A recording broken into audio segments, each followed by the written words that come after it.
الا بذکر اللہ تطمئن القلوب، اللہ کے ذکر میں ہمارے قلب اطمینان پاتے ہیں۔ اگر آپ دلی طور سے پریشان ہیں، اس کا مطلب اللہ کا ذکر سے ہم غافل ہیں۔ کثرت سے اللہ کا ذکر کیجیے، اٹھتے بیٹھتے سوتے جاگتے، دعاؤں کی شکل میں اتنی چھوٹی چھوٹی دعا اللہ کا ذکر جس کی کوئی انتہا نہیں یاد رکھتی۔ لیکن کتنی افسوس کی بات ہے، ہم سلام جیسے ذکر سے دور ہیں آج۔ انشاءاللہ ماشاءاللہ سبحان اللہ تبارک اللہ چھوٹے چھوٹے جملے یہ کلمات تک نہیں کہتے، اور اگر کہتے بھی ہے تو مخصوص وقت میں کہتے ہیں، اتنے مخصوص کی آج کل تو حالت یہ ہو گئی۔ یہ جو ذکر ہے اللہ کے چھوٹے چھوٹے، حالانکہ الحمدللہ یہ افضل الدعا حدیث کے اندر آتا ہے، افضل الذکر لا الہ الا اللہ، افضل الدعا الحمدللہ۔ لیکن ہمارے حالات کیا ہے، آپ دیکھیے ہمارے حالات کیا ہے۔ اگر کوئی الحمدللہ بول رہا تو اس کا معنی وہ خوشی ہوں گا، وہ خوش ہی ہوں گا۔ پریشان آدمی کبھی الحمدللہ نہیں بولتا ہمارے پاس۔ ارے الحمدللہ ہر حال میں بولنا ہے، آپ خوش ہے بھی تو، آپ پریشان ہے بھی تو، ہم اللہ کی تعریف کریں کہ تمام تعریفیں اللہ کی جس نے جو حال میں رکھا اچھا رکھا، تو الحمدللہ صرف خوشی ہے۔ سمجھ رہے بات؟ یہ ہمارا معمول۔ انشاءاللہ جب ہم کو کوئی کام نہیں کرنا ہے تو، جھوٹ بولنا ہے تو، کل سامان بن جائے گا انشاءاللہ۔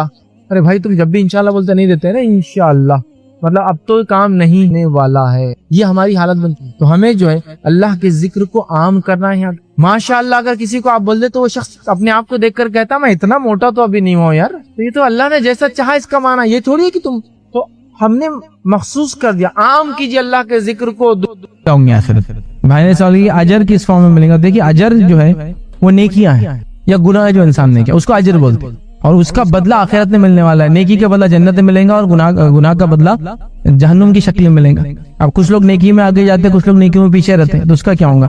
ہر انسان کو اس کو جو اللہ نے صلاحیت دیا، طاقت دیا، توانائی دیا، اس کے اندر جو بیسٹ پاسبل ہو جا سکتا ہے وہاں تک جائے، وہ اس کے لیے سب سے بہترین اجر ہے۔ تو کوئی ایسے ضروری نہیں کہ کوئی 24 گھنٹے فری ہے اور کام کر رہا ہے دن کا تو اجر میں زیادہ ہے، اور ایک انسان 8 گھنٹے محنت کر رہا ہے، جاب کر رہا ہے، حلال روزی کما رہا ہے، ابھی بچوں کو دیکھ رہا ہے، اس کے بعد بھی کئی بار 14 گھنٹے کام کر رہا ہے، پھر وہ کر رہا ہے اور وہ اجر پہ، ایسا کچھ بھی نہیں ہے، ایسا کچھ نہیں۔ لیکن آپ کی انٹینشن ہمیشہ یہ ہونا چاہیے کہ میں آگے کیسے بڑھوں، اس کی سوچ رکھنا چاہیے۔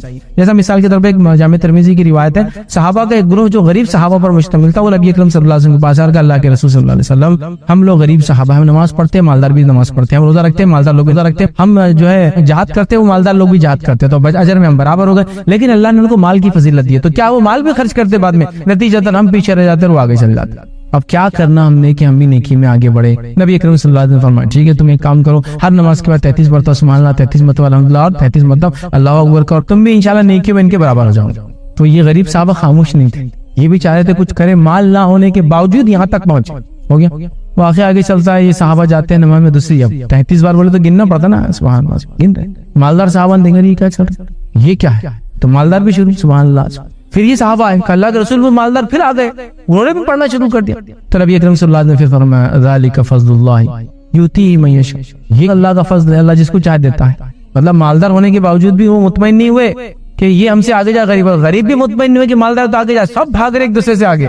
تو پتہ چلا ہر کسی کی نیت صرف ایک دوسرے سے نیکی میں آگے بھاگنے کی ہو، چاہے وہ جس فیلڈ میں ہو، غریب ہو تو غریبی کے اعتبار سے، مالدار ہو تو مالداری کے اعتبار سے۔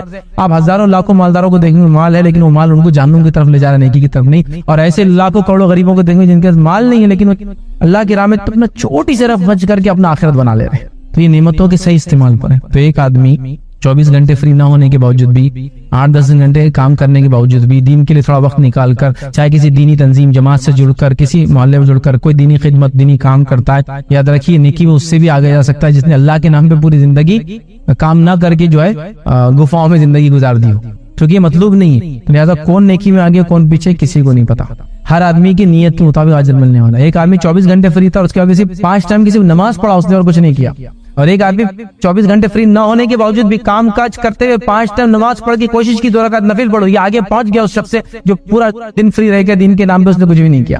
تو یہ سب چیزیں ایسا نہیں ہے کہ اتنا فری ہے تو کتنا کرا، کتنا مالدار ہے تو کتنا خرچ کرا، یہ انٹینشن پہ۔ تو اپنی اچھی نیت رکھیے، آپ آگے بڑھتے جائیے، اللہ تعالیٰ دیکھیے آپ کو کامیابی دیں گا۔ تو آخرت میں اجر نیکیوں کی اور گناہوں کی شکل میں، ہر اجر کا بدلہ، ہر اجر نیکی ہے اور نیکی جنت کی طرف لے جاتی ہے، یاد رکھیے، اور گناہ گار لوگوں کا اجر یہ ہوگا، گناہ ملیں گے اور وہ گناہ ان کو جہنم کی طرف لے جائیں گے۔ تو لہٰذا انٹینشن یہاں امپورٹنٹ ہے، نہ کہ کتنے زیادہ عمل کر رہا ہے، چونکہ حدیث میں دیکھیے یہاں تک الفاظ ہے کہ جہنم 3 لوگوں سے دہکائے جائیں گے۔ کون ہوں گے وہ؟ پہلا شہید، دوسرا عالم، تیسرا سقی جس نے مال خرچ کیا۔ چونکہ تینوں نے کام تو بہت اچھے کیے، اس نے جان بھی دے دی اپنی، لیکن مقصد تھا لوگ میرا نام لے شہید بول کر، اس نے اپنا علم بہت پھیلایا لوگوں میں، لیکن انٹینشن تھا لوگ تعریف کریں میری. اور تیسرے نے کیا کیا معلوم آپ کو؟ بہت خرچ کیا، لیکن نیت یہ تھی لوگ بولے کیا سیٹ ہے، کتنا خرچ کرتا اللہ کے راہ میں. تینوں سے جہنم دہکائے جائیں گے. تو پتہ چلا اعمال کتنے کر رہا اصل نہیں، کس نیت کے ساتھ کر رہا. تو تھوڑا عمل مستقل مزاج کے ساتھ کنٹینیوسلی اللہ کے لیے کرتے جائیے، ان سے بھی ہم آگے بڑھ جائیں گے. اور ان اعمال کو خاص طور سے ہم تلاش کریں جس کے کرنے سے آدمی بہت جلدی آگے بڑھ جاتا ہے. ان کو تلاش کریں. بہت سارے اعمال ہیں جو ملٹیپل ٹائمز کر دیتے ہیں آپ کی نیکیوں کو، وہ سب کرنے کی برابر کوشش کریں. تو ہر انسان انشاءاللہ اس کامیاب ہے جس نیت کے ساتھ اس نے جتنا عمل کیا خالص کرے، بس انشاءاللہ وہ اس کے لیے کامیاب ہے. پھر دوہرا رہا ہوں. ایک بار ام المومنین جویریہ رضی اللہ عنہا فجر کے بعد ذکر کرے تو چاشت کی نماز کا وقت ہوا. نبی اکرم صلی اللہ علیہ وسلم نماز پڑھ کے، جو آپ کی عادت مبارکہ تھی، آپ مسجد نبوی میں ہوتے، فجر کے بعد ذکر و اذکار کرتے اور چاشت پڑھ کر گھر لوٹتے. جب اللہ کے رسول صلی اللہ علیہ وسلم لوٹے تو جویریہ جو ذکر کر رہی تھی فجر کے بعد سے تب تک ذکر ہی کر رہی. اللہ کے رسول صلی اللہ علیہ وسلم نے فرمایا کہ جویریہ کیا تم جب سے وہی عمل کر رہی ہو جس حالت میں تم کو چھوڑ کر گیا تھا فجر کی نماز اور اب آیا ہوں چاشت میں؟ تو کہا میں جب سے وہی عمل کر رہی ہوں ذکر کا جو آپ مجھے چھوڑ کر گئے تھے. فجر کا وقت تھا تب سے لے کر چاشت تک. تو نبی اکرم صلی اللہ علیہ وسلم فرمایا میں نے جب سے اب تک، یا اللہ کے رسول صلی اللہ علیہ وسلم کیا فرما دیکھتے، آپ نے فرمایا میں نے یہاں سے جانے کے بعد 4 کلمات کو 3 بار پڑھا ہے. میں جب یہاں سے گیا فجر کے بعد تو میں نے 4 کلموں کو 3 بار پڑھا ہے، اور جو تو نے فجر سے لے کر چاشت تک پڑھا ہے یہ 4 کلمے ان کے برابر ہیں. مطلب یہ 4 کلموں کو 3 بار پڑھنا تمہارے فجر سے لے کر چاشت تک کے ذکر کے برابر ہے. اس کا مطلب ہرگز یہ نہیں کہ انہوں نے جو ذکر کیا وہ غلط تھا. اس کا مطلب یہ ہے انہوں نے جو ذکر کیا اس کے مقابلے میں یہ ذکر اور افضل ہے اور زیادہ نفع بخش ہے. اور کون نہیں چاہتا کم وقت میں زیادہ بینیفٹ، زیادہ پروفٹ، کم محنت میں زیادہ فائدہ؟ سب چاہتے ہیں. تو بہرحال تو کہا کہ میں نے تو 4 ہی کلمے ایسے پڑھے 3 بار، جو تو نے اب تک جو کچھ کیا اس کے مقابلے میں یہ کلمے بھاری ہیں. تو کہا 3 مرتبہ کہیں اگر ان کا وزن کیا جائے جو اور تیرے سارے دن کے اذکار کا وزن ایک طرف کیا جائے تو یہ 4 کلمے بھاری پڑنے والے. پھر نبی اکرم صلی اللہ علیہ وسلم فرمایا سبحان اللہ و بحمدی عدد خلقی و رضا نفسی و زینت عرشی و مداد کلمات. 4 کلمے پڑھے جس کا معنی ہے پاک ہے اللہ اپنی تعریف کے ساتھ اپنی مخلوق کی تعداد کے مطابق. پھر فرمایا اور اپنے جی کی پسند کے مطابق اور اپنے عرش کے وزن کے مطابق اور اپنے کلمات کے پھیلاؤ کے مطابق. یہ تعریف تھی. تو جو یہ کلمے پڑھ لے 4 کلمے 3 بار صبح، تو کوئی آدمی دن بھر ذکر کرے اس کے برابر یہ ہو جاتے ہیں. یہاں ایک اور بات پتہ چلی، وہ یہ ہے کہ ذکر کے معاملے میں اللہ اور اس کے رسول جو تعداد بتائے وہی فکس ہے اور وہی ذکر کرنا ہے. من مانے ذکر کریں گے تو کچھ بھی نیا ہو جائے. یہاں مائی جویریہ کو اللہ کے رسول صلی اللہ علیہ وسلم وہ بھی ذکر کر ہی رہی ہے، لیکن وہاں ذکر بتایا 4 کلمے 3 بار.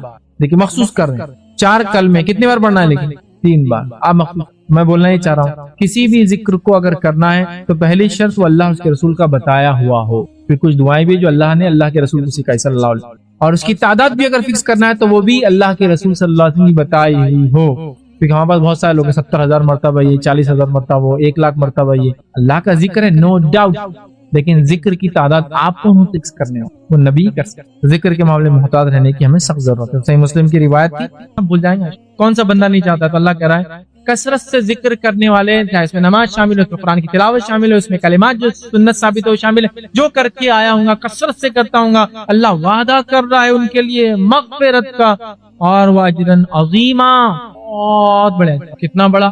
علماء لکھتے ہیں کچھ عذابات اور کچھ نعمتیں انسان کو سمجھ میں آتی تو اللہ نے اس کو بتا دیا. مطلب اس کی ایکچوئل کیفیت نہیں لیکن آتی ہے سمجھ میں. کچھ جنت مطلب باغ مطلب کچھ تو بھی اچھا ہرا بھرا ہے نا، جنت میں جھاڑ ہوں گے سب، لیکن اصل ادراک مطلب دیکھیں گے جب ہی پتا چلے گا بھائی کیا ہے. سمجھ رہے آپ؟ اصلی کیفیت نہیں سمجھ سکتے جب تک دیکھیں گے، لیکن کچھ نہ کچھ آتا ہے. لیکن کچھ چیز ایسی جو انسان سمجھے گا نہیں تو اللہ تعالیٰ نے اس کو ڈیفائن نہیں کیا، خالی لکھ دیا. جیسے عذاب علیمہ، دردناک عذاب کیسا وہ ابھی نہیں سمجھ سکتے تو اس لیے سمجھ جاؤ خالی بہت دردناک. عذاب عظیمہ بہت بڑا عذاب، کتنا ابھی سمجھ نہیں سکتے بول کے ڈیفائن. تو یہاں ہے اجر عظیمہ، کتنا بڑا کہ ہم سمجھ نہیں سکتے اس لیے بس بڑا ہے سمجھ لو. اور جب رب العزت دینے بیٹھیں گے اجر تو بڑا بولے تو کیا ہو سکتا اندازہ لگا. دینے والی ذات کے حساب سے آدمی اپنے آپ کو کمپیئر کرتا. سمجھ رہے نا؟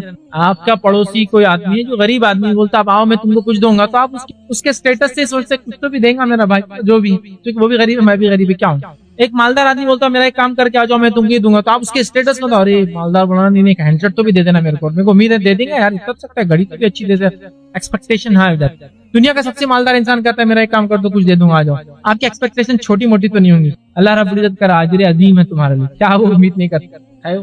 ہم سمجھ نہیں سکتے، اس لیے ایسی آیتوں پہ علماء لکھتے ہیں جو بہت بڑا اجر، بہت بڑا عذاب، دردناک عذاب، تو یہ چیزیں چونکہ ہم کو سمجھ میں نہیں آئیں گی، اس کی ڈیٹیلنگ نہیں دی گئی، تو یہاں مغفرت کے ساتھ بڑا اجر ہے، تو ہم لوگ خوب خوب خوب خوب خوب ذکر کریں، ہم کبھی ذکر سے غافل نہ رہیں۔ آئیے چند اذکار کی فضیلت، 2-3 تو میں آلریڈی رکھ چکا ہوں، اور 5-7 سے رکھ دیتا ہوں تاکہ 10 ہو جائیں گے، تاکہ آپ جائیں تو 10 اذکار اپنے ساتھ لے جائیں، بہت عام ہے، آپ کو کچھ سب یاد ہے، خالی اس کی فضیلتیں میں آپ کے سامنے رکھتا ہوں۔ ایک ذکر کی فضیلت دیکھیے یہ آتی ہے، نبی اکرم صلی اللہ علیہ وسلم فرماتے، جامع ترمذی کی روایت، آپ نے فرمایا کہا کہ جس نے سبحان اللہ العظیم و بحمدہ، سبحان اللہ العظیم و بحمدہ یہ جملے کہا، اس کے لیے جنت میں کھجور کا درخت لگا دیا جاتا ہے۔ میرے 2 لگ گئے، آپ اپنے لگاتے رہیے۔ جس نے یہ کہہ دیا، کون سا جملہ کہہ دیا؟ سبحان اللہ العظیم و بحمدہ، اس کے لیے ایک جنت میں کھجور کا درخت لگ جاتے ہیں۔ میرے 3 ہو گئے، آپ لگا لیجیے، ٹھیک، درخت لگا دیا جاتا ہے، سمجھ رہے آپ؟ اور آپ کو معلوم یہ جنت کا درخت معمولی نہیں، ایک صحابی کو اللہ کے رسول صلی اللہ علیہ وسلم نے بشارت دی کہ اگر اللہ کی راہ میں وہ صدقہ کریں گا تو جنت میں کھجور کی خوشیں ملیں، مطلب باغ ملیں گا اور کھجوریں ہوں گی، تو صحابی نے اپنا پورا باغ اللہ کی راہ میں صدقہ کر دیا، صرف اس ایک بشارت پر کہ اس کو جنت میں باغ ملیں گے اور اس میں خوشیں ملیں گے، مطلب جھاڑ ہوں گے، دے دیا، اور اپنی بیوی سے کہا نکل جاؤ باغ سے باہر، اس لیے کہ میں نے یہ آخرت میں کھجوروں کے خوشوں کے لیے جو ہے کھیت اللہ کی راہ میں صدقہ کر دیا۔ بیوی بھی خوشی کا بہت اچھا سودا کیا اور نکل کے چلی، سمجھے آپ، جھاڑ لگ جاتا۔ تیسری جو چیز ہم دیکھیں گے، اس کے گناہ بخش دیے جاتے ہیں۔ روایت کے الفاظ دیکھیے اس طرح سے کہ جو شخص یہ جملے کہیں گا، حدیث کے الفاظ، جس شخص نے مؤذن کی اذان سن کر یہ دعا پڑھی، مطلب اذان آپ نے سنی، اذان کے بعد بہت ساری دعا، ان میں یہ بھی ایک دعا، اذان کا ابن ماجہ کی روایت، اذان کے بعد یہ دعا پڑھی، دعا ہے وَأَنَا أَشْهَدُ أَن لَا إِلَهَ إِلَّا اللَّهُ وَحْدَهُ لَا شَرِيكَ لَهُ وَأَشْهَدُ أَنَّ مُحَمَّدًا عَبْدُهُ وَرَسُولُهُ رَضِيتُ بِاللَّهِ رَبًّا وَبِالْإِسْلَامِ دِينًا وَبِمُحَمَّدٍ نَبِيًّا، جس نے یہ دعا پڑھی، میں گواہی دیتا ہوں کہ اللہ کے علاوہ کوئی حقیقی معبود نہیں، وہ اکیلا ہے، اس کا کوئی شریک نہیں، اور گواہی دیتا ہوں کہ محمد صلی اللہ علیہ وسلم اس کے بندے اور رسول ہیں، میں اللہ کے رب ہونے میں، اسلام کے دین ہونے میں اور محمد صلی اللہ علیہ وسلم کے نبی ہونے سے راضی ہوں، تو اس کے گناہ بخش دیے جائیں گے۔ 33 بار سبحان اللہ، 33 بار الحمدللہ، 33 بار اللہ اکبر، آخر میں لا الہ الا اللہ وحدہ لا شریک لہ لہ الملک و لہ الحمد وہو علی کل شیء قدیر کہنے کا فضیلت کی، تمام گناہ چاہے سمندر کی جھاگ کے برابر کیوں نہ ہو۔ اسی طرح ایک اور روایت کے اندر الفاظ اس طرح سے سنیے، تمام گناہ انسان کے معاف ہو سکتے ہیں چاہے سمندر کے برابر کیوں نہ ہو، صحیح بخاری کی روایت ہے، ٹھیک ہے۔ حدیث کے الفاظ یہ ہے کہ نبی اکرم صلی اللہ علیہ وسلم فرمایا، جس نے سبحان اللہ و بحمدہ دن میں سے 100 مرتبہ کہا، سبحان اللہ و بحمدہ دن میں سے 100 مرتبہ کہا، تو اس کے گناہ معاف کر دیے جاتے ہیں، خواہ سمندر کے جھاگ کے برابر ہو۔ علماء لکھتے ہیں چونکہ 100 مرتبہ ہے، ہر نماز کے بعد 20 کا باندھ لے تو ہو جاتے ہیں 100، تو 100 مرتبہ کہتا تمام گناہ اس کے معاف ہو جاتے ہیں، کتنا چھوٹا جملہ ہے۔ اسی طرح جامع ترمذی کی روایت ہے، نبی اکرم صلی اللہ علیہ وسلم فرماتے ہیں، جو شخص اپنی دعا میں یہ کلمے شامل کر لیتا ہے اس کی دعا قبول ہو جاتی ہے، اپنی دعا میں ان سینٹنس کو ایڈ کر لیتا ہے اس کی دعا قبول ہو جاتی ہے۔ وہ کون سا جملہ ہے؟ وہ جملہ ہے جو اللہ کے نبی یونس علیہ السلام نے مچھلی کے پیٹ میں ادا کیا تھا۔ جو شخص اپنی دعا میں جملے کو ایڈ کر لیتا ہے، اللہ کے رسول صلی اللہ علیہ وسلم فرماتے ہیں کہ اللہ تعالیٰ اس کی دعا قبول کر لیتا ہے، اور وہ جملہ ہے لا الہ الا انت سبحانک من الظالمین۔ یہ دعا جو پڑھتا ہے، مطلب یہ جملہ اپنی دعا میں جو شخص ایڈ کر لیتا ہے، تو اللہ کے رسول فرما رہے ہیں کیونکہ یہ ایسی دعا ہے کہ جب بھی کوئی مسلمان شخص اسے پڑھ کر دعا کرے گا تو اللہ تعالیٰ اس کی دعاؤں کو قبول فرمائے گا۔ یہ جملہ اگر دعا میں شامل کرتا ہے، پھر اپنی حاجت رکھتا ہے، تو اللہ تعالیٰ اس کی حاجت کو پورا کر دیتا ہے۔ اسی طرح ایک اور جملہ ہے جس کے تعلق سے حدیث کے الفاظ صحیح مسلم کی روایت ہے، ہماری مائی جویریہ رضی اللہ عنہا وہ فجر کی نماز پڑھی، اس کے بعد وہ اسی جگہ بیٹھ کر ذکر کرتی رہی کہ نبی اکرم صلی اللہ علیہ وسلم فجر کے بعد آئے، پھر چاشت کے لیے گئے، پھر اس کے بعد ریٹرن آئے، تب بھی وہ وہیں بیٹھی تھی اور ذکر کر رہی تھی۔ نبی اکرم صلی اللہ علیہ وسلم فرمایا، میں نے ابھی ایسے کچھ کلمات کہیں، 4 کلمات ایسے کہیں کہ اگر تم کہہ دو اور دونوں کو ماپا جائے تو مجھے امید ہے کہ یہ کلمے 4 زیادہ بھاری ہونے والے ہیں۔ تب صبح فجر سے لے کر جو تم اب تک کر رہی چاش تک، اگر یہ کلمے کر لیا جائے تو نیکی کے اعتبار سے یہ زیادہ ہوں گے۔ اس کا ہرگز مطلب نہیں ہے کہ وہ جو کر رہی تھی وہ نہ کیا جائے، مطلب ہے وہ تو کرو ہی، ایڈ بھی کر لو یہ جملوں کو، یہ بھی ثواب، یہ بھی ثواب، سمجھ؟ تو بہرحال یہ کر لو تو تمہیں اس سے زیادہ انشاءاللہ اجر ملے گا۔ اور کلمے کا ہے سبحان اللہ و بحمدہ عدد خلقہ ورضا نفسہ وزینت عرشہ ومداد کلماتہ، یہ کلمے جو پڑھ لے 4 تو اس کے انشاءاللہ حدیث جو ہے اتنی لمبی عبادت کے بدلے 4 جملے کفایت کر جائیں گے۔ اسی طرح نبی اکرم صلی اللہ علیہ وسلم نے فرمایا اور کہا مجھے یہ چیز زیادہ پسند ہے، اور آپ نے حدیث کے الفاظ دیکھیے اس طرح جامع ترمذی کی روایت ہے، مجھے ساری کائنات مطلب سورج جن چیزوں پہ نکل کر ڈوبتا ہے ان چیزوں میں یہ کلمے سب سے زیادہ پسند ہے، مطلب یہ پوری کائنات ایک طرف، یہ کلمے ایک طرف، اور پھر آپ نے پڑھ کر کہا کہ سبحان اللہ والحمد للہ ولا الہ الا اللہ واللہ اکبر، یہ کلمے مجھے تمام چیزیں جن پر سورج نکل کر ڈوبتا ہے اس سے زیادہ افضل، اس سے زیادہ پسند ہے، یہ ہمیں کرنا چاہیے۔ اسی طرح جو ہے نبی اکرم صلی اللہ علیہ وسلم نے فرمایا، ایک روایت کے الفاظ ہیں کہ 30 فرشتے دوڑے اس کلمے کو لکھنے کے لیے، مطلب بڑا افضل کلمہ ہے، 30 فرشتے 30 اینجل جو ہے وہ بھاگے لکھنے کے لیے کہ جو کلمے تھے۔ اور حدیث کے الفاظ اس طرح سے میں شارٹ میں رکھ رہا ہوں، مفہوم وہ یہ کہ ایک صحابی نبی اکرم صلی اللہ علیہ وسلم پیچھے نماز پڑھ رہے تھے، نبی اکرم صلی اللہ علیہ وسلم نے رکوع سے سر اٹھایا اور سمیع اللہ لمن حمیدہ کہا، تو وہ صحابی جو پیچھے تھے انہوں نے کہا ربنا لک الحمد کثیرا طیبا مبارکا فی، یہ جملے انہوں نے پیچھے پڑھ دیے۔ نبی اکرم صلی اللہ علیہ وسلم نے سلام پھیرا، سلام کے بعد کہا کون شخص تھا جس نے یہ کلمے پڑھے سمیع اللہ لمن حمیدہ کے بعد ربنا لک الحمد مبارکا فی؟ تو ایک صحابی نے کہا میں نے پڑھے، تو آپ نے فرمایا میں نے دیکھا جب تم نے یہ کلمے پڑھے 30 فرشتے دوڑے اس کو لکھنے، یہ کلمہ لکھنے۔ نماز میں آپ کو ویسے بھی ہم پڑھتے ہیں ربنا لک الحمد پڑھتے ہیں، آپ کو اضافہ کرنا ربنا لک الحمد حمدا کثیرا طیبا مبارکا، 30 فرشتے دوڑے لکھنے کے لیے افضل، تو آپ یہ کلمہ وہ کر سکتے، چھوٹے چھوٹے کلمے بہرحال۔ اسی طرح ایک اور روایت میں آتا ہے ابراہیم علیہ السلام نے ہمیں وصیت کی، نبی اکرم صلی اللہ علیہ وسلم جب معراج گیا، آپ فرماتے ہیں میں معراج میں گیا، عبداللہ ابن مسعود رضی اللہ عنہ حدیث کے راوی ہے، وہ کہتے ہیں کہ نبی اکرم صلی اللہ علیہ وسلم نے فرمایا جب آپ سے معراج گئے تو آپ کو وہاں ابراہیم علیہ السلام ملے، تو ابراہیم علیہ السلام نے کہا اے محمد صلی اللہ علیہ وسلم اپنی امت سے کہنا جنت زرخیز ہے، اس کا پانی بڑا میٹھا ہے لیکن ابھی یہ خالی ہے، تو اپنی امت سے میری طرف سے وصیت کہنا کہ وہ یہ پڑھے جس سے اس میں باغبانی ہو جاتی ہے، اس میں جھاڑ لگتے ہیں، یہ جملے امت سے کہنا کہ کہے جنت بہت زرخیز ہے، پانی میٹھا ہے لیکن چٹیل ہے، ابھی اس کو بہت زرخیز زمین ہے، اگر یہ جملے کہوں گے تو باغبانی اس میں جھاڑ لگ جائیں گے، اور وہ جملے کیا ہے سبحان اللہ والحمد للہ ولا الہ الا اللہ واللہ اکبر، یہ کہنے سے اس میں جھاڑ لگتا ہے اور باغبانی ہو جاتی ہے، جنت ہمارے لیے جو ہے تیار ہو جاتی ہے۔ اسی طرح جو ہے ایک کلمہ ایسا ہے اس کلمے کے پڑھنے سے یاد رکھیے وہ کلمہ سیدھا عرش تک پہنچ جاتا ہے، اور وہ کلمہ کیا ہے لا الہ الا اللہ۔ اس کے تعلق سے نبی اکرم صلی اللہ علیہ وسلم فرماتے ہیں، جامع ترمذی کی روایت آپ نے فرمایا جب کوئی بندہ خلوص دل سے لا الہ الا اللہ کہیں گا اور کبائر سے بچتا رہیں گا تو اس کے لیے آسمان کے دروازے کھول دیے جائیں گے، اور یہ کلمہ لا الہ الا اللہ عرش تک پہنچ، بڑا افضل کلمہ یاد رکھیں لا الہ۔ اب آئیے ایک اور کلمہ سن لیجیے اور بات کو میں اپنی ختم کروں گا، ہمارا وقت ہو گیا ہے۔ اللہ کے رسول صلی اللہ علیہ وسلم فرما رہے ہیں شیطان سے محفوظ رہنے کا کلمہ۔ ابھی دیکھیے بہت ساری چیزوں میں شیطان تو ہے جو ورغلاتا ہے، اکساتا ہے اور برائیوں کی طرف وسوسے ڈالتا ہے، نیک لوگوں کو وساوس میں وہ کر رہا ہے، لوگوں کو پتہ نہیں کیا کیا کر رہا ہے۔ تو آئیے نبی اکرم صلی اللہ علیہ وسلم فرماتے ہیں، حدیث کے الفاظ اس طرح سے کہ جب مسجد میں تشریف لے جاتے تو یہ فرماتے، مطلب نبی اکرم صلی اللہ علیہ وسلم تعلق صحابی فرما رہے ہیں جب مسجد میں جاتے تو یہ کلمہ ادا کرتے اعوذ باللہ العظیم وبوجہک الکریم وسلطان القدیم من الشیطان الرجیم، یہ کلمہ پڑھ کر آپ مسجد میں داخل ہوتے اور پھر فرماتے ہیں کیا ہے، دیکھیے بہت سارے لوگوں کو نماز میں آئے مسجد میں کہ وسوسے شروع ہو جاتے، ضرور کر کے آئیے، شیطان سے انسان محفوظ ہے۔ تو آپ فرماتے جب مسجد میں جائے تو یہ کلمہ پڑھتے ہوئے جائے اندر، تو یہ کلمے کا فائدہ ہے جب مسجد میں داخل ہونے والا آدمی یہ کہتا ہے تو شیطان کہتا ہے اب وہ میرے شر سے دن بھر کے لیے محفوظ کر لیا گیا ہے، شیطان ہی بول رہا ہے کہ اب میرے شر سے یہ انسان جس نے یہ کلمہ پڑھ لیا دن بھر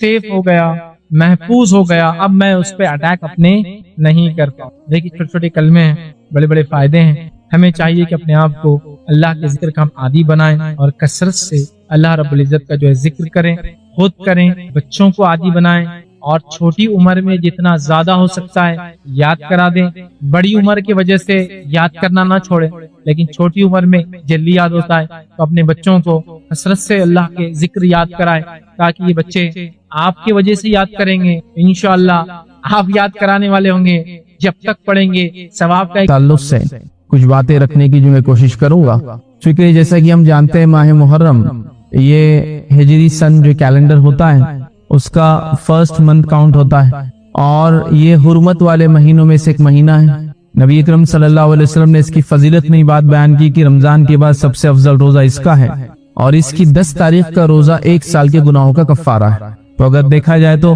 کل مکمل طور سے میں نے ساری فضائل اس کے اندر اس ایک جملے کے اندر رکھ دی کہ جو محرم کی فضیلت ہے، لیکن محرم کے تعلق سے جیسا کہ ہم تمام لوگ جانتے ہیں کہ لوگ افراط و تفریط کے شکار ہیں. مطلب نت نئی باتیں، عجیب و غریب قسم کے رسومات، عجیب و غریب قسم کے عقائد، عجیب و غریب قسم کے معاملات اور اعمال جیسے یہ مہینہ آتا ہے نظر آنا شروع ہو جاتا ہے. بہرحال جدیدیت نے تو ہم دیکھتے ہیں کہ کفر کی، شرک کی اور بدعت کی قبر توڑ کے رکھ دی. ماڈرنزم نے یاد رکھی ہے. پہلے تو یہ حال تھا جب ہم لوگ چھوٹے تھے، مجھے اچھے سے یاد ہے کہ جب محرم کا مہینہ آ جاتا تھا تو محرم اور سفر یہ 2 مہینوں میں کوئی خوشی نہیں منائی جاتی تھی، کوئی رسومات نہیں منائے جاتے تھے. تو جتنے فنکشن ہالس وغیرہ ہوتے تھے سب مینٹیننس اور ریپیئر کے لیے چلے جاتے تھے. ان کے لیے یہی چھٹی کے دن ہوتے تھے، کیونکہ مسلمان ان 2 مہینوں میں خوشیاں نہیں مناتے، ان کو پتا ہے، تو لہٰذا وہ مینٹیننس ریپیئر ہوتے تھے. لیکن اب الحمدللہ جیسے جیسا علمی شعور بھی لوگوں میں آ رہا ہے، اور پھر جدید دور ہی ایسا، یاد رکھیے کہ سب ہر چیز کے لیے انتظار نہیں کیا سکتا ہے. جو صحیح بات ہے لوگ الحمدللہ اس کو لے رہے ہیں، اس پہ عمل کر رہے ہیں. تو لہٰذا بہت سارے یہ قسم کے رسومات تو اب ختم ہو گیا درد. ورنہ بالکل یہ بات بالکل طے تھی کہ ایک مخصوص رنگ کے کپڑے، ایک مخصوص قسم کا چہرہ بنا لینا، اس کے بعد مخصوص قسم کے اعمال جو تقریباً سب کے سب شوق سے، غم سے، خوشی کے خلاف جو چیزیں ہوتی یاد رکھیے وہ سب کی جاتی تھی یاد رکھیے. اور ہم نے تو اپنے بچپن میں اس مہینے کو غم کا مہینہ ہی سنا، اور رونے دھونے کا مہینہ سنا، ماتم کا مہینہ سنا، اور اس کے پیچھے ایک واقعہ یاد رکھیں، اس واقعے کی حقیقت ہے. لیکن سوال یہ کہ شریعت میں اس مہینے کی کیا حقیقت ہے یاد رکھیں. یہ بات آپ لوگ جان لیں اور ہم لوگ سمجھ لیں کہ جب سے اللہ رب العزت نے زمین و آسمان کو پیدا کیا تب سے اللہ کے نزدیک مہینوں کی گنتی 12 ہے یاد رکھیں، اور اس میں 4 حرمت والے ہیں.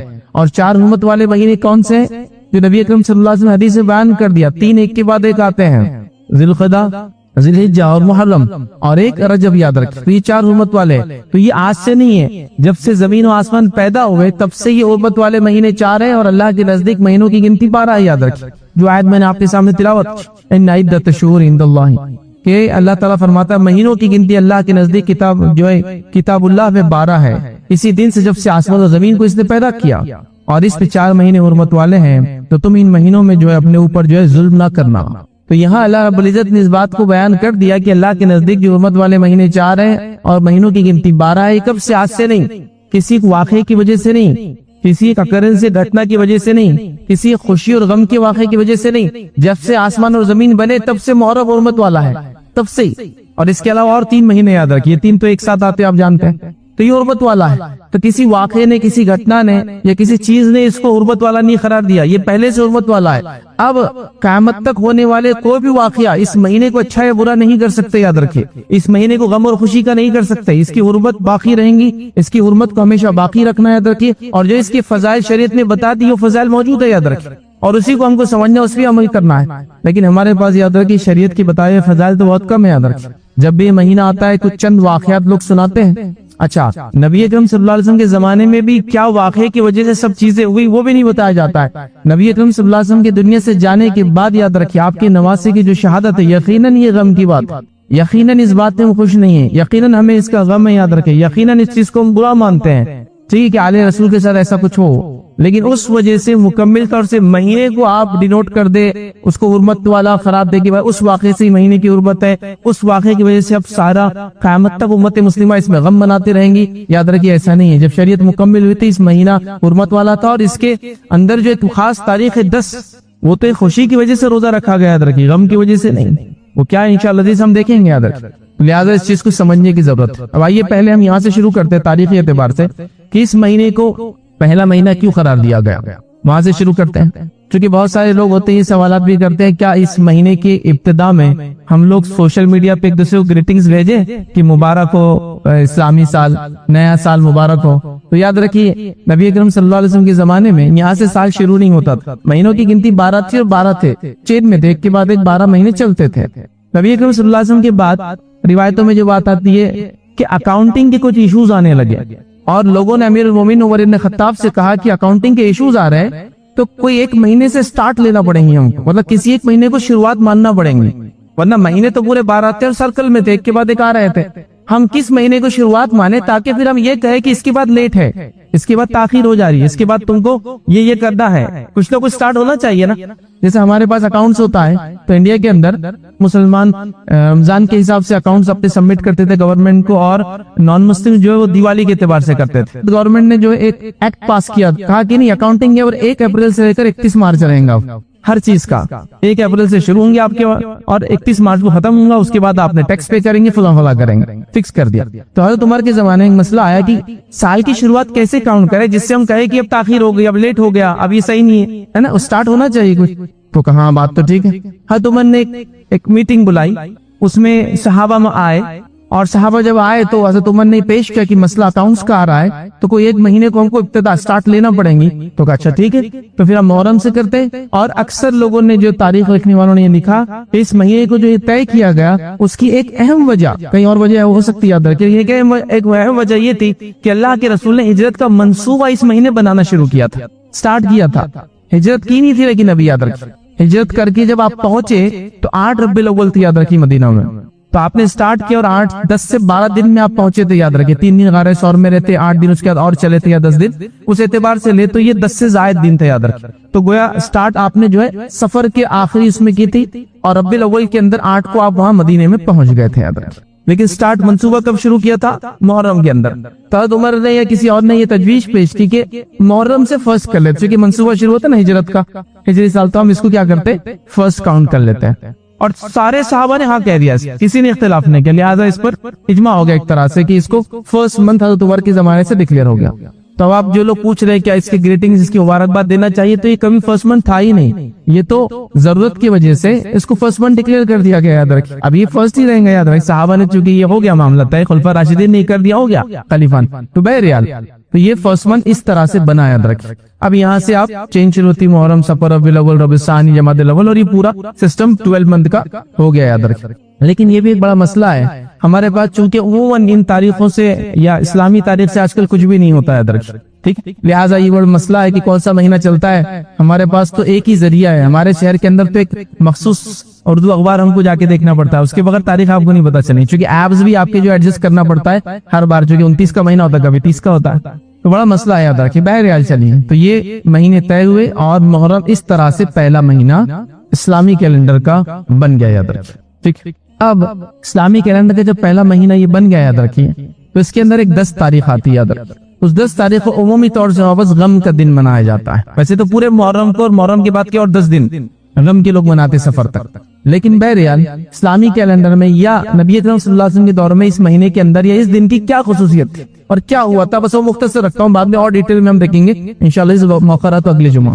تو یاد رکھیں نبی اکرم صلی اللہ علیہ وسلم کی جب وفات ہوئی تو یہ تاریخ خوشی کے لیے منائیں گی 10، یہ بات یاد رکھ لیجیے۔ میں نے پہلے بات کہہ دی، نبی اکرم صلی اللہ علیہ وسلم کی نواسے کی جو شہادت ہوئی، ہم کو اس کا غم ہے، یاد رکھیے وہ چیز صحیح نہیں تھی، ہم خود کہہ رہے ہیں، لیکن جب نبی اکرم صلی اللہ علیہ وسلم وفات ہوئی تو یہ دن خوشی والا تھا۔ کیسے تھا؟ نبی اکرم صلی اللہ علیہ وسلم جب مکہ میں، مشرکین مکہ بھی اس دن کی حرمت رکھتے تھے اور اس میں روزہ وغیرہ رکھتے تھے۔ وہ کیوں کرتے تھے؟ شاید یہود کو انہوں نے دیکھا تھا یا نصارہ کو انہوں نے دیکھا تھا، تو اس وجہ سے شاید وہ اس کی حرمت رکھتے تھے۔ جب نبی اکرم صلی اللہ علیہ وسلم مدینہ آئے، یاد رکھ، مدینے میں آنے کے بعد آپ نے دیکھا کہ جو یہ یہود بھی روزہ رکھتے ہیں، نصارہ بھی روزہ رکھتے ہیں، کرسچن سے جوز جو ہے وہ بھی سے فاسٹنگ کرتے ہیں، تو آپ نے دریافت کیا یہ کیوں کرتے ہیں ایسا؟ تو بتایا گیا کہ اللہ کے رسول صلی اللہ علیہ وسلم اس دن جو ہے موسیٰ علیہ السلام کو اللہ رب العزت نے جو ہے فرعون سے نجات دی تھی، تو لہٰذا یہود اور نصارہ اس کو عید کا دن مناتے ہیں۔ ان کی عورتیں نئے نئے زیورات پہنتی تھی، نئے کپڑے پہنتی تھی اور اس کو خوشی مناتے اللہ نے نازل دی۔ تو اللہ کے رسول صلی اللہ علیہ وسلم فرمایا کہ موسیٰ پر یہودیوں ذات و حق ہمارا ہے، لہٰذا ہم بھی روزہ رکھیں گے۔ سمجھ گئے بات کو؟ تو یہود کیوں منا رہے تھے اس دن کو؟ خوشی۔ نبی اکرم صلی اللہ علیہ وسلم روزے کا حکم کیوں دیا؟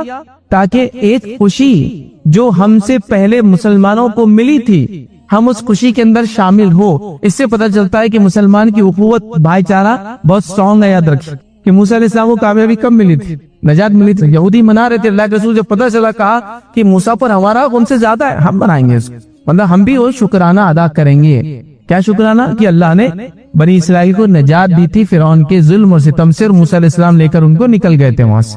سمجھ میں آگئی بات؟ تو یہ وجہ تھی۔ اس کا ایک اور روایت میں الفاظ آتے ہیں، جب آخری وقت اللہ کے رسول صلی اللہ علیہ وسلم یہ کہا کہ اگر میں حیات رہا تو میں یہودیوں کی مخالفت میں 1 نہیں 2 روزے رکھوں گا، تاکہ ان کی مخالفت بھی ہو جائے۔ یہودی خوش ہو گئے تھے کہ ارے محمد صلی اللہ علیہ وسلم بھی ہمارے ایسا کرے، تو آپ نے کہا میں ان کی مخالفت میں 2 رکھوں گا، 9 کا روزہ انشاءاللہ عزیز رکھوں گا۔ اور ایک روایت کے اندر یہ الفاظ کے 10 کے بھی 11 کی بھی الفاظ ہے، اگر 9 10 نہ ہو سکے تو 10 11۔ بہرحال یہ روزہ وغیرہ انشاءاللہ عزیز ہم اگلے جمعہ دیکھیں گے، اس کا اور بھی تفصیلات آئیں گی۔ تو بہرحال یہ بات تو بیسیکلی سمجھ میں آ گئی۔ اب آئیے اللہ رب العزت نے اس مہینے کے تعلق سے جو حرمت والا مہینہ اور 4 حرمت والے مہینوں میں سے ایک ہے یا کیلنڈر کے اعتبار سے پہلا حرمت والا مہینہ ہے، یہ پہلا آتا ہے، دوسرا رجب آتا ہے، پھر ذی الحجہ آتا ہے، اور معاف کرا ذی القعدہ آتا ہے اور ذی الحجہ آتا ہے. لیکن اگر ایک ساتھ میں دیکھیں تو یہ 3 مہینے ایک ساتھ ایک کے بعد ایک آتے، یاد رکھیں. اور مشرکین مکہ چونکہ 3 مہینے ان کا اکثر یا اس کے اطراف کے قبائل جو لوٹ مار کر کے اپنی انکم کرتے تھے، تو یہ لوگ کیا کرتے تھے، محرم کے مہینے کو سرکاتے رہتے تھے. چونکہ 3 مہینے ایک ساتھ اپنے اس کام سے رکنا، تجارت مطلب ان کا جو روزی روٹی اسی چل لوٹ مار کیسے کریں گے، تو وہ کیا کرتے تھے، اعلان کر دیتے تھے کہ یہ بار محرم سفر کے بعد آئیں گا. ایڈجسٹمنٹس مطلب مہینے کو ایکسچینج کر دیتے تھے، کہتے تھے کہ ابھی 2 مہینے جو ہے ایک کے بعد ایک حرمت والے آئیں گے، اب وہ محرم نہیں آئیں گا، آخر محرم آئیں گا سفر کے بعد. سمجھ رہا؟ لیکن جس سال نبی اکرم صلی اللہ علیہ وسلم نے حج کیا، یاد رکھیے اس سال یہ سب برابر ہو چکا تھا، مطلب بالکل زمانہ جو گھوم گام کا اپنے صحیح جو ہے گردش پر اس سال آ چکا تھا. وہ روایتیں بھی انشاءاللہ جیسے ہم دیکھیں گے. تو اس سال یہ فکس تھا، اللہ کے رسول جب کیا حج تو تب ذی القعدہ، ذی الحجہ، محرم یہ پیدر پہ آ رہے تھے اور ساری چیزیں ایڈجسٹ ہو چکی تھی. مطلب مشرکین جو گڑبڑ کرتے تھے اس سال نہیں تھی، یاد رکھ. اور اس کے بعد تو سلسلہ چلتا رہا، یاد رکھ. تو اللہ تعالیٰ نے یہ بات بیان کر دی کہ اللہ کے نزدیک مہینوں کی گنتی 12 ہے، اس میں 4 حرمت والے تھے. حرمت والے مہینے کسی مخصوص واقعے کی وجہ سے نہیں ہوئے، یہ اللہ کے پاس جب سے زمین و آسمان بنی تھی اللہ نے دی. اب اللہ نے کیوں 4 مہینوں کو حرمت والا بنایا، یاد رکھیے یہ اللہ رب العزت بہتر جانتا ہے. لیکن اللہ تعالیٰ کچھ چیزوں پر فضیلت دیتا ہے، یہ اس کا اپنا طریقہ اور سنت ہے، یاد رکھ. جیسے دنوں میں اگر میں آپ سے کہوں سردار کون ہے دنوں کا، تو آپ کہیں گے دنوں کا سردار جو ہے جمعہ ہے. اللہ نے دی ہے اس کو فضیلت. کیوں نہیں فضیلت؟ کہا کہ اسی دن آدم بنا، اسی دن جو ہے آدم علیہ السلام سے کی توبہ قبول ہوئی، اسی دن وہ زمین پہ اتارے گئے، اسی دن جو ہے قیامت آنے والی.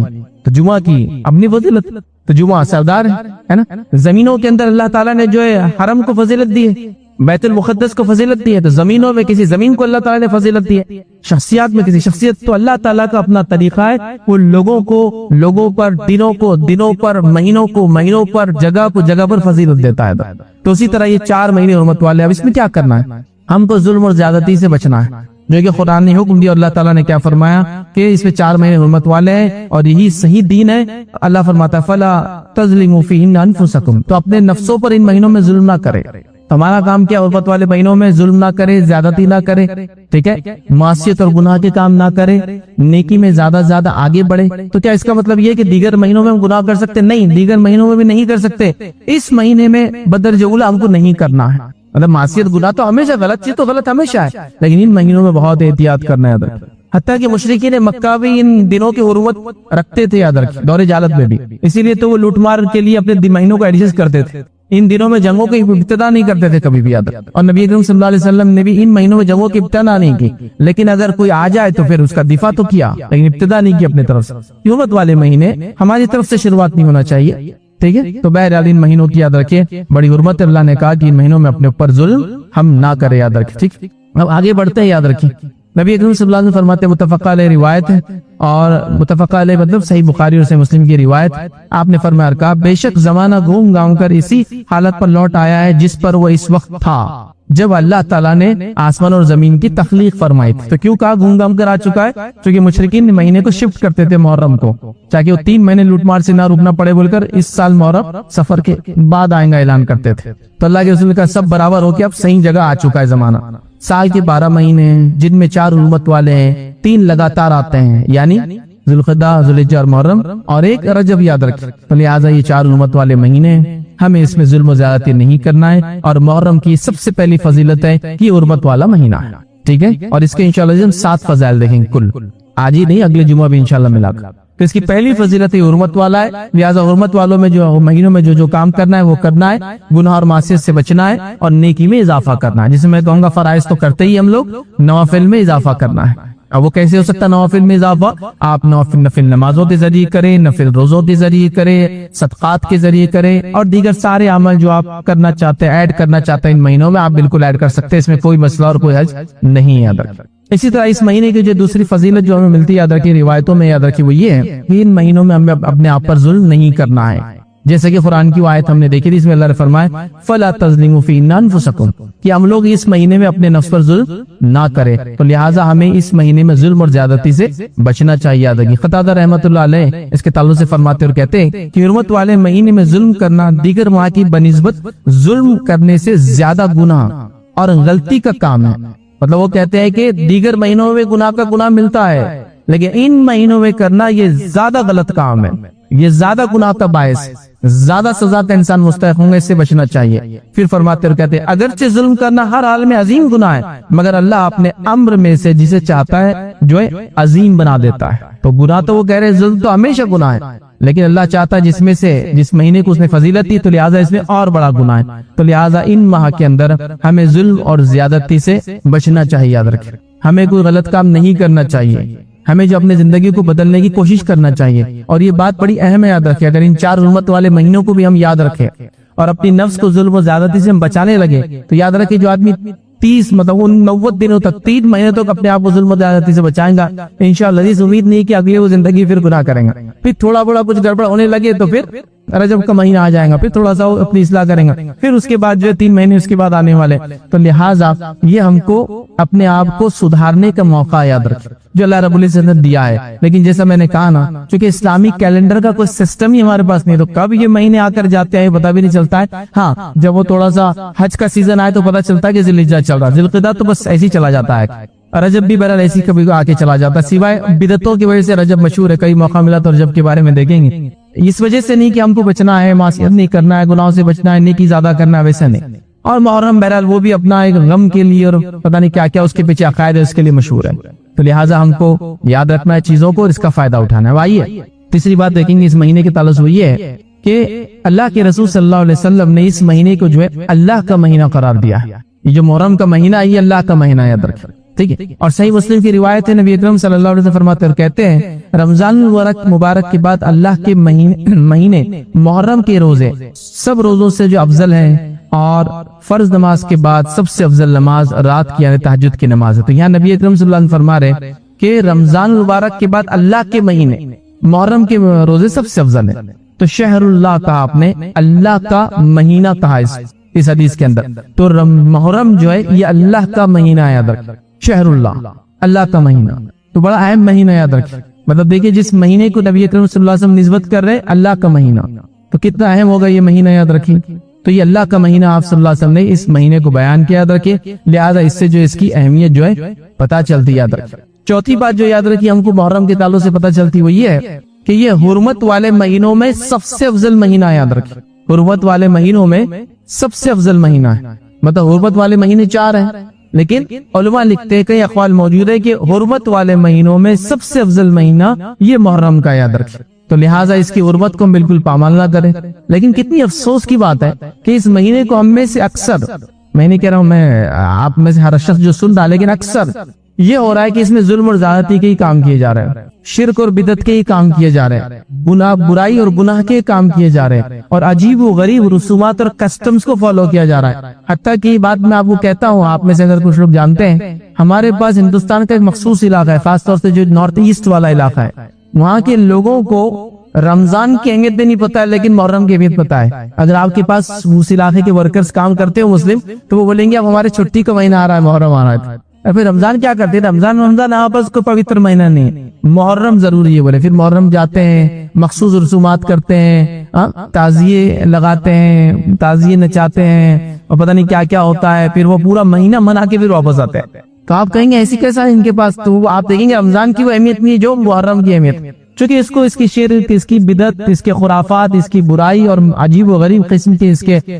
جو فضائل بتا دیے گئے، اور ایک عجیب سسٹم چل پڑا، یاد رکھیے محرم کے تعلق سے، جو کہ آپ بھی محسوس کر سکتے ہیں، ہے نا، جبکہ حرمت والے مہینوں میں سب سے محترم مہینہ ہے نا، تو ہمارے پاس کوئی اس کو غم کا مہینہ سمجھ رہا ہے، کوئی اس کو منحوس مہینہ سمجھ رہا ہے، بالکل ہی کامن ہے۔ اس لیے کہ آپ دیکھیں لوگوں سے پوچھے محرم میں، ارے محرم میں نئے کپڑے نہیں پہننا، محرم میں نکاح نہیں کرنا، محرم میں نئی چیز نہیں خریدنا، ارے محرم میں پیدا ہو تو روتی صورت رہیں گا۔ یہ بچوں کو بھی آپ یہ سنیں گے، ارے ان کی پیدائش محرم کی نا، ارے پورے زندگی رونا ہے اس کو، چونکہ محرم میں پیدا ہو گئی۔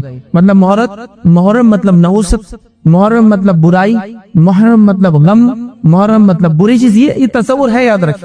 جبکہ یہ حرمت والے مہینوں میں سب سے افضل مہینہ ہے، اور ہمارے نزدیک نعوذ باللہ یہ نحوست والا، یہ برائی والا، اس میں کوئی نیک کام نہیں کرنا، مخصوص رنگ کے کپڑے پہننا، مخصوص اعمال کرنا، ان چیزوں سے اس کو ہم نے مشہور کر دیا ہے۔ اور اس کی حرمت کو کیسے عجیب و غریب ڈھنگ سے پامال کرتے ہیں، آپ کو دیکھنا ہے۔ جو 10 کا دن ہے وہ دن ظاہر سی بات ہے روزے کا دن ہے، وہ دن ظاہر سی بات ہے آپ اس میں نیکی کریں. یاد رکھیں چونکہ محرم کا دن ہے, یاد رکھیے, اور اس دن اللہ تعالیٰ نے موسیٰ علیہ السلام کو نجات دی تھی. وہ سب چھوڑ کر ہم لوگ پتہ نہیں کیا کیا کر رہے ہیں, میلے لگ رہے ہیں. محرم کے میلے تو ہوتے ہیں نا, ہر جگہ آپ نے سنا ہوگا کوئی میلے لگا رہا ہے. اچھا, بڑی تعجب کی بات ہے, تھوڑا سوچو اس چیز کو, غور کرو آپ. اگر کوئی آدمی یہ بھی کہہ رہا ہے کہ نبی اکرم صلی اللہ علیہ وسلم کے نواسے کی شہادت کی وجہ سے غم کا ہے, یہ دن خاص طور سے 10 کا اور پورا مہینہ محرم کا غم کا ہے, تو میرا ایک سوال ہے, تھوڑا سا اپنے آپ کو جھنجھوڑو. آپ کیسے جھنجھوڑو؟ غم کیسے منایا جاتا ہے مجھے بولو. آپ اپنی زبان میں بولو کہ غم کیسے منایا جاتا ہے نا. غم ایک الگ ڈھنگ ہوتا ہے نا. اب کوئی کہہ رہا ہے کہ یہ مہینہ غم کا ہے چونکہ نواسے رسول کی شہادت ہوئی اور اس دن میلہ لگا رہا ہے. مطلب سوچو آپ, غم کا کوئی ایسا طریقہ ہے کہ کسی کی والد کا انتقال ہوا اور اس دن وہ میلہ لگاتا ہے, اس دن خوشیاں منائی جا رہی ہیں, نئے کپڑے پہنے جا رہے ہیں, نئے نئے کھانے بن رہے ہیں, واقعات سنائے جا رہے ہیں کہ کچھ لوگ بھوک اور پیاس سے شہید ہو گئے اور یہاں ہم لوگ پانی کے اور دودھ کے شربت پلا پلا کے پریشان ہیں. اگر آپ کہہ رہے غم بھی ہے تو یہ کون سا غم مجھے سمجھ میں نہیں آ رہا. مطلب اگر یہ غم ہے, غم کا مہینہ ہے, تاریخ غم کی ہے, تو آپ دیکھیے غم کیسا منایا جا رہا ہے. 10 کو 10 محرم کو میں بتا رہا ہوں آپ کہ اس دن میلہ لگایا جا رہا ہے, بچے نئے کپڑے پہن رہے ہیں, لوگ جا رہے ہیں, ایک طرف کوئی سواری نچا رہا ہے تو دوسری طرف کوئی ماتم کر رہا ہے. مطلب گڈا گڑیا کا کھیل ہی چل رہا ہے. تم نچانے والا کام کرو, ہم غم والا کام کریں گے. دو پارٹیز اپنے الگ الگ کام کر رہے ہیں, ہے نا. پبلک جاتی ہے, اس کو دیکھ رہی ہے اور ایک انجوائمنٹ پورے اس میں ماحول میں چل رہا ہے. ابھی تو گورنمنٹ ڈکلیئر ہالیڈے بھی, یاد رکھیے اس دن بہرحال نیشنل ہالیڈے یاد رکھیے. دیکھیے اٹل بہاری واجپئی صاحب کی جو بی جے پی کی لاسٹ سرکار تھی, اس نے 2 چھٹیاں ایڈ کی تھی, 10 محرم اور 12 ربیع الاول. تو 2 ان کے ایجنڈا میں تھے. بہرحال جب سے 2 چھٹیاں ایڈ ہو گیا, اس سے پہلے نہیں ملتی تھی. بہرحال تو اب تو نیشنل ہالیڈے, تو چھٹی منائی جا رہی ہے, یاد رکھیں. تو اگر غم بھی ہے تو غم منانے کا کچھ طریقہ ہوتا ہے, ہر جگہ ہوتا ہے نا. یہ غم منانے کا طریقہ ہے شہادت کے نام پہ ناچ, شہادت کے نام پہ میلہ, شہادت کے نام پہ نئے کپڑے, شہادت کے قصے سنا جا رہے کہ اتنے دن سے پیاسے تھے اور ہم لوگ جو ہے لوگوں کو شربتیں پلا رہے ہیں. مطلب اگر کوئی کہے کہ فلاں آدمی آج تکلیف سے وہ بنا تھا, تو آدمی غم میں وہ کوئی چیز رک جاتا ہے. جیسے کہ اللہ کے رسول نے کہا کہ اللہ تعالیٰ نے بنی اسرائیل کو, موسیٰ علیہ السلام کو آزادی دی تھی, یہ خوشی منا رہے, تو ہم بھی شکرانہ ادا کریں گے روزہ رکھ کر, ہم پارٹ بنے اس خوشی کا.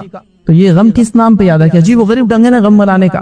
مطلب آپ تعجب کریں گے, امت مسلمہ کو لوگوں نے ان کے بڑی بڑی شخصیات کے موت پر غم کے نام پر خوشیاں منانے لگائی. میں آپ کو دوسرا اگزامپل دیتا ہوں. ہمارے پاس پہلے 12 ربیع الاول کو کیا نام سے منایا جاتا تھا؟ بولیے. ہر آدمی بولے گا 12 وفات. ہے ہی نہیں ہے یہ جملہ, آپ نے سنا ہوگا 12 وفات, باریہ فات, ایک دم جس کو بولتے سلینگ میں, روانی میں جو بولتے باریہ فات, 12 وفات. 12 کا مطلب 12 تاریخ, وفات کا مطلب پیدائش ہوتا ہے. وفات کا مطلب پیدائش ہوتا ہے کیا؟ ایک تھوڑا سا بچہ, اس کو تھوڑی سی اردو آتی ہے, بولیں گے وفات کا مطلب فوت ہو جانا.